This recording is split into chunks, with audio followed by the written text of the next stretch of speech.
నమస్తే మిత్రులారా, నేను అడ్వకేట్ చౌహాన్.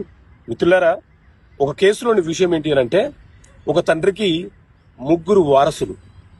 ఈ ముగ్గురు వారసులలో ఒక కొడుకు ఏం చేశాడంటే, తనకు వచ్చినటువంటి ఆస్తి వాటాని మిగతా ఇద్దరు సోదరులకు అమ్మివేసినాడు.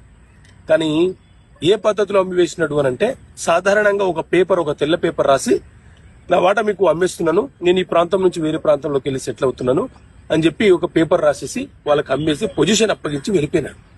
కొన్ని సంవత్సరాల తర్వాత మళ్ళీ వచ్చి, మా నాన్నగారికి మా తాతగారి నుంచి వచ్చినటువంటి ఆస్తి ఉంది, నాకు మా సోదరులు ఇవ్వకుండా వాళ్ళు మాత్రమే వాటా పంచుకున్నారు అని చెప్పి పార్టీషన్ సూట్ కేసు ఫైల్ చేసినాడు. సో మిత్రులారా, ఎవరైనా సరే సోదరుల వద్ద నుంచి వారి వాటాని మీరు కొనుగోలు చేసినప్పుడు సాదా బైనామా రూపంలో కొనుగోలు చేసి ఉంటే 13B సర్టిఫికేట్ తీసుకుని ROR రికార్డులో మీ పేరు నమోదు చేసుకోవాలి.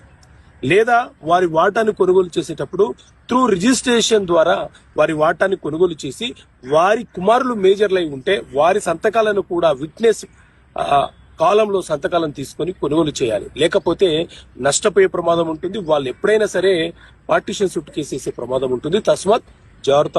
జోహింద్.